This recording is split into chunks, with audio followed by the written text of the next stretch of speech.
and all who call on the name of Yahweh will be saved. In my distress, I called to Yahweh, He heard me and brought me relief. At sino mang tumawag sa pangalan ni Yahweh ay maliligtas. Nang ako'y maghipit, ang Elohim na si Yahweh ay aking tinawag. Sinagot niya ako't kanyang iniligtas. Shalom!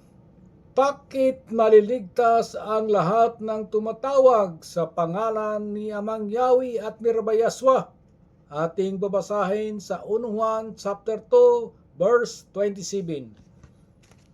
Gayonpaman ang Espiritu ay ipinakaloob na ni Misaya sa inyo. At habang ang Espiritu ay nananatili sa inyo, hindi ninyo kailanganing turuan pa kayo ng iba.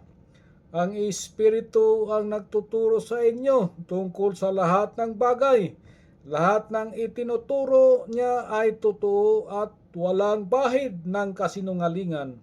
At tulad ng itinuturo ng Espiritu, manatili kayo kay Misaya. Ang lahat pala na sumampalataya sa pangalan ni Mang Yahweh at ni Rabbi Yahshua, ang nananatili sa kanya ay Espiritu ni Amang Yahweh at ni Rabbi Yahshua.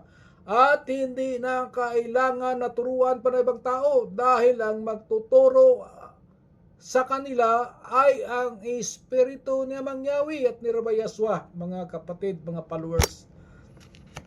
Kaya pala maliligtas ang lahat ng tumawag sa pangalan ni Amang Yahweh at ni Rabbi Yahshua dahil lahat ng ituturo niya ay totoo at walang bahid ng kasinungalingan at tulad ng itinuturo ng Espiritu, mananatili kayo kay Misaya.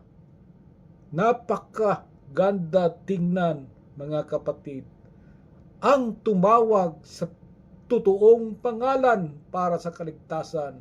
Hallelujah! Shalom!